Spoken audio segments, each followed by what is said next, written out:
E chegamos à última aula dessa semana. E nesta aula a gente vai discutir alguns aspectos sobre zoneamento geotécnico geral. Divirtam-se. Antes de mais nada, é importante que a gente tenha em mente que uma carta de zoneamento geotécnico geral representa um documento fundamental de síntese, ou seja, no nível hierárquico 2. Né? Além da carta de zoneamento geotécnico, conforme a gente vai discutir hoje um pouquinho, em geral, nós também temos um segundo tipo de documento fundamental de síntese, que é o mapa de condições geotécnicas, né? Mapa de condições geotécnicas. Então, dessa forma, na realidade, eu vou falar rapidamente de cada um deles, mas o nosso enfoque, de fato, são as cartas de zoneamento geotécnico geral. E como já dito, né, seja uma carta de zoneamento geotécnico geral ou uma carta ou um mapa de condições geotécnicas, né, a gente está falando, só repetindo mais uma vez, de um documento fundamental de síntese. E nesse contexto, o procedimento para elaboração desse tipo de documento vai ser a integração, né, dos dados em diversas cartas, aí, dos atributos que são apresentados em diversas cartas, em um único documento de atributos geotécnicos para uma determinada área. Quando a gente fala do mapa de condições geotécnicas, a gente está falando, né, de um documento que vai registrar aí a integração de dados. E geralmente essa integração de dados ela vai ser feita por superposição simples das informações dos diversos atributos e parâmetros que são registrados em diferentes documentos fundamentais básicos, ou seja, o nível hierárquico anterior. Então, dessa forma, né, o que a gente tem, a gente pode, de fato, na realidade, registrar todas as informações sem nenhum tipo de análise ou realmente sem nenhum tipo de análise.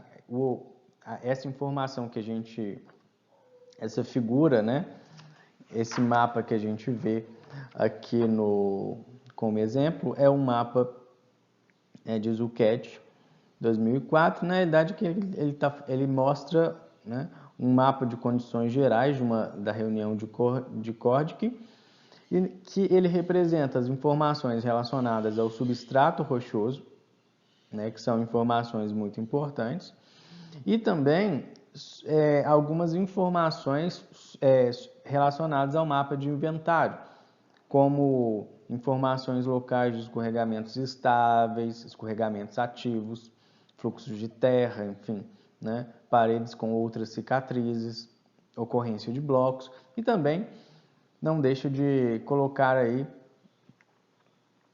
algumas áreas úmidas, linhas tectônicas, enfim. Então ele realmente insere diversos atributos diferentes, só colocando um mapa sobre o outro mesmo, um produto cartográfico sobre o outro, de modo que você tenha uma informação bastante generalizada das possibilidades potenciais daquela área. Quando a gente fala das cartas de zoneamento geotécnico ou dos mapas de zoneamento geotécnico, a gente está falando de documentos cartográficos que possibilitam, né, verificar relações funcionais e espaciais entre os diferentes atributos. Então, de fato, as zonas que são delimitadas, nesses mapas e essa relação entre os atributos que vão definir unidades homogêneas, né, elas vão representar uma certa individualidade de cada local, né, e bem como as particularidades das condições geotécnicas dos diferentes lugares, das diferentes unidades. A carta de zoneamento geotécnico ela também vai ser elaborada aí com processos de sobreposição, de seleção e de transformação. De certa maneira, ela se diferencia um pouco, né, de certa maneira, ela se diferencia um pouco dos outros justamente porque permite a associação de um ou mais atributos e dessa maneira uma delimitação de novos zoneamentos geotécnicos diferentes dos mapas de sobreposição. Em exemplo, a gente pode ver também, né, é a mesma área de Chordich. Entretanto, esse mapa de zoneamento geotécnico geral, ele visa, né, ele visa aí a variação espacial em relação aos movimentos de massa, né, gravitacionais. Então, de certa maneira, ele redivide, ele faz uma análise em que ele leva em consideração os blocos encontrados, as feições de movimentos de massa inativas e ativas, né? E também a declividade dessa região. Então, na qual aí ele resseleciona, né? Ele redistribui essa área, delimita 11 zoneamentos, né, geotécnicos, cada uma com base em uma determinada característica que esteja relacionada aos movimentos de massa gravitacionais e também, né, os diferencia de acordo com a declividade desse terreno, como a gente pode perceber, né, que existem aquelas áreas em que necessariamente ocorrem, né, quedas de blocos são definidas, entretanto, né, existem os blocos articulados, aquelas áreas com blocos de rocha, os blocos de rochas em escarpas. Então isso tudo já define um pouco quais são as potencialidades, por mais que gerais, né? Pensa, se a gente estivesse fazendo outro tipo de análise, né, com um outro enfoque, talvez poderíamos delimitar uma nova zona todos os pontos em que, né, todas aquelas áreas em que ocorrem os blocos rochosos, pensando, sei lá, na ocorrência, né, de formação de blocos, enfim, de rolamento de blocos, etc. Então, então percebam que ele justamente ele faz um novo zoneamento quando comparado com os mapas de condições geotécnicas, né? Ele pega aquelas informações, registradas no mapa de condições geotécnicas e faz uma redefinição com base em alguns atributos que eles consideram importantes.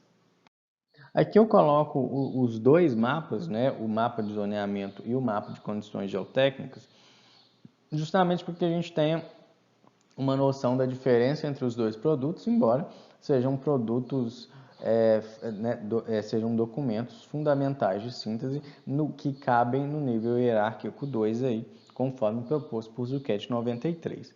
Né? Então, dessa forma, a gente consegue, né, observar que de um mesmo conjunto de informações básicas, ou seja, um mesmo conjunto de documentos fundamentais básicos, a gente pode gerar produtos muito diferentes. Eu até já tinha citado alguns momentos atrás, como um mapa de condições geotécnicas e como a carta de zoneamento geotécnico. Percebam, tem duas finalidades diferentes e esses produtos são interpretados de duas maneiras diferentes, né?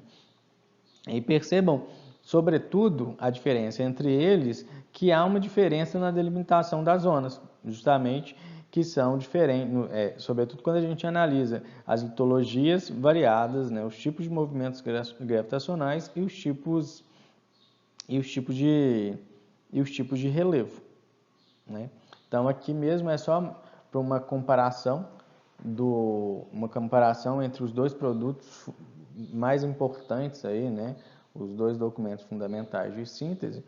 E é importante, né, lembrar o seguinte, que seja um, seja outro, seja o mapa de condições geotécnicas ou a carta de zoneamento geotécnico geral, regional, enfim, é importante salientar que geralmente esses produtos, né, são produtos em escalas menores, ali em torno de 1 para 100 mil, né? Em torno de 1 para 100 mil, e com alguma produção que possa chegar até uma escala máxima de 1 para 50 mil. E fica uma questão. Bom, tendo entendido qual é o processo, né, que existem dois tipos de documentos fundamentais mais genéricos, fundamentais de síntese, que são o mapa de condições geotécnicas e a carta ou mapa de zoneamento geotécnico geral, né, geralmente. A grande questão entendemos, né, mas e como a gente de fato vai delimitar as unidades geotécnicas? Né? Sobretudo quando a gente pensa na carta de zoneamento geotécnico propriamente dito. Bom, eu espero que vocês tenham lido o texto que eu deixei para vocês, que ele fala um pouco das técnicas do zoneamento geotécnico, né? E o bom desse texto é que, independente de que seja, né, de qual a modalidade, em qual nível hierárquico, qual tipo de carta, qual tipo de mapeamento geotécnico você esteja trabalhando, basicamente são aqueles métodos para delimitar qualquer tipo de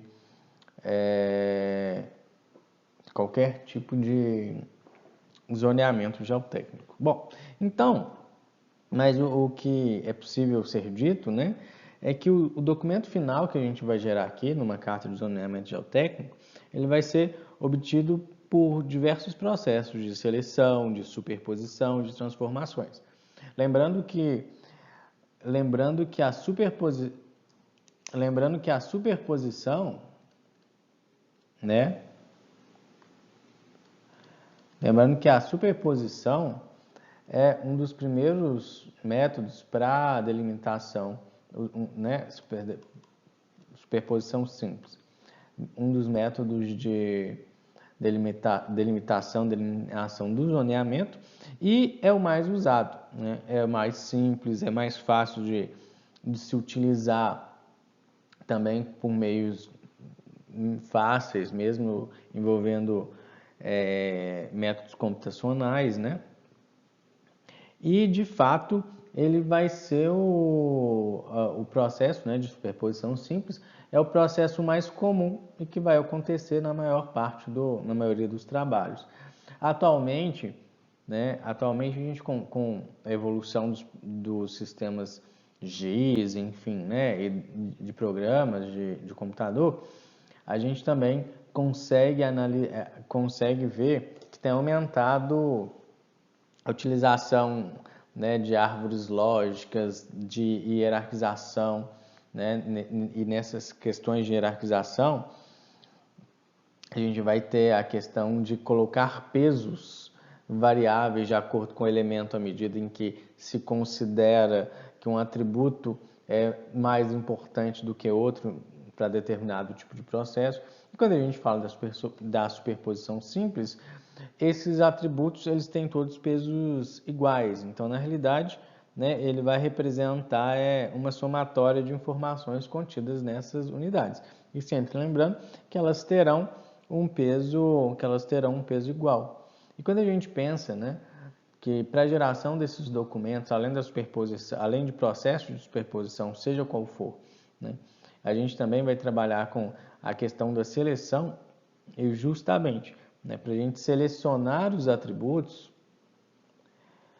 a gente vai levar em conta, né, a possível influência individual de cada atributo naquele meio.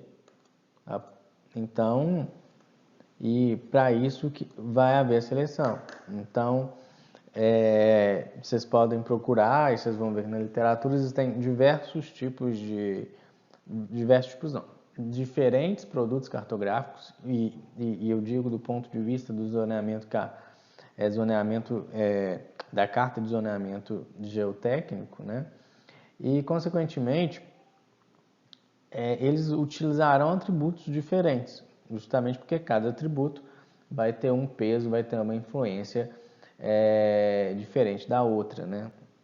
Por vezes, na maior parte das vezes, não não é razoável pensar que uma carta de materiais inconsolidados de uma determinada região seja relevante. Vamos pensar, região de Diamantino, o que a gente tem? A gente tem basicamente uma região majoritariamente compostas aí por maciços rochosos, consequentemente solos pouco espessos, pouco desenvolvidos, né? E mesmo a questão dos depósitos, seja aluviais, coluviais, enfim. Então, basicamente, essa carta de materiais inconsolidados, esse atributo ele não vai ser tão relevante para alguma análise que se faça aqui na cidade, né? Então, nessa seleção, nessa escolha, a gente vai tentar analisar a influência que cada atributo individualmente exerceria sobre um determinado cenário.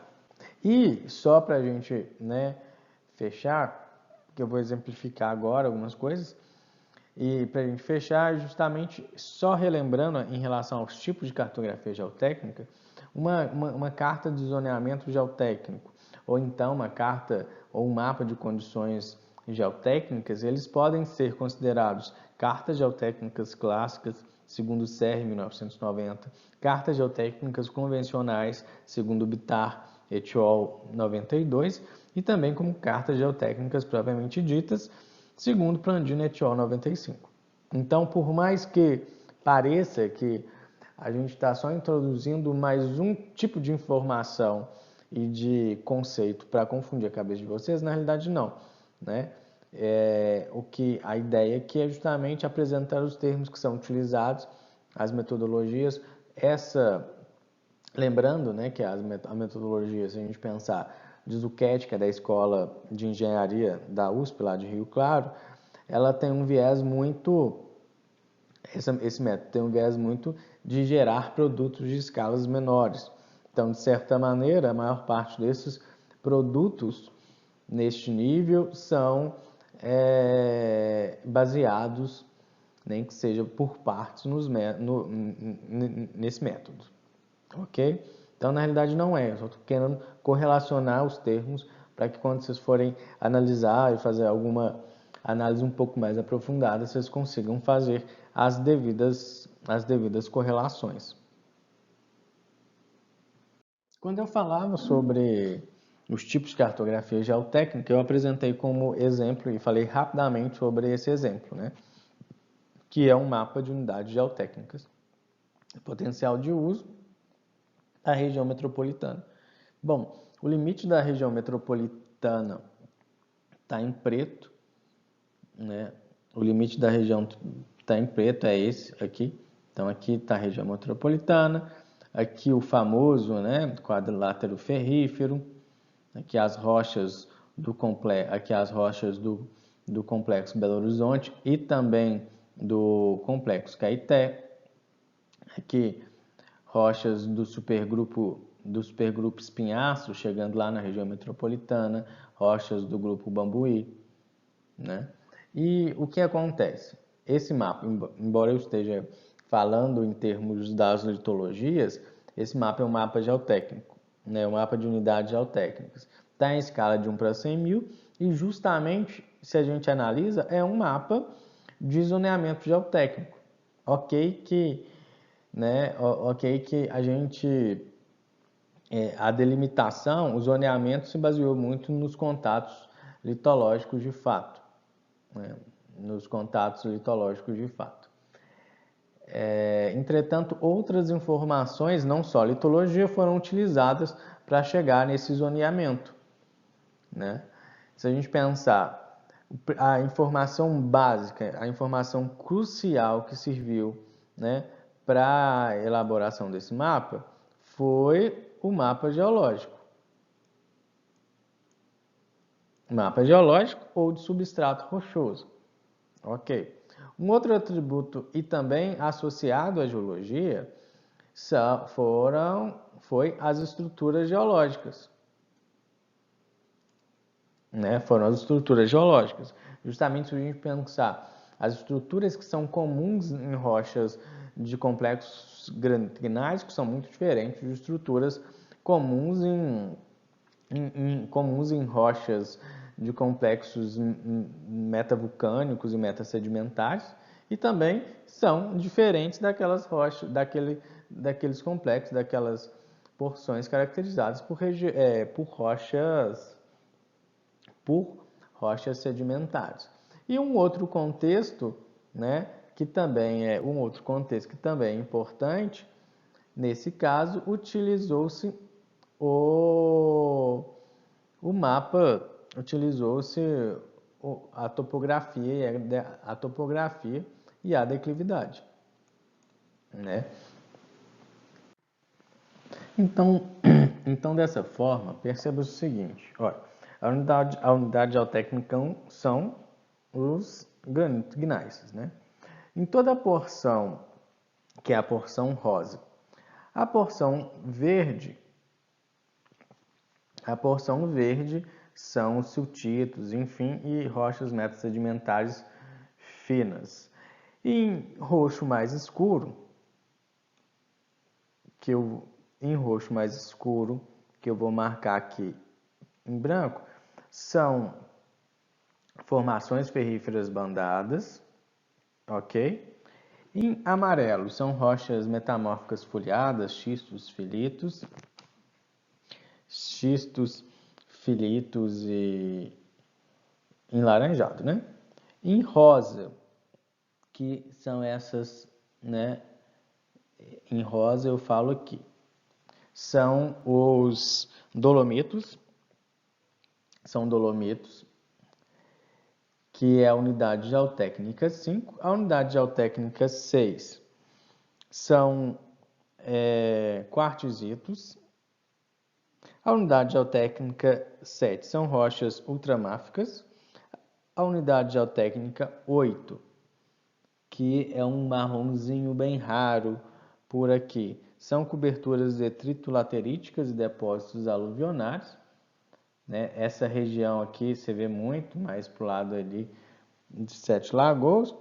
A unidade geotécnica 9, que é em amarelo, né? Nós temos metagrauwacas e metarenitos. E por fim, a unidade geotécnica 10, que está em roxo aqui, são calcários do grupo Bambuí. E a grande questão é, vamos pensar, né? Por que dividiu-se?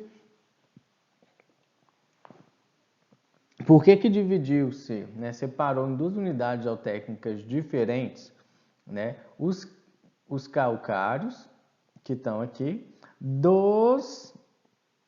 da unidade 5, que são os dolomitos. De fato, eles vão apresentar comportamento mecânico muito similares, né?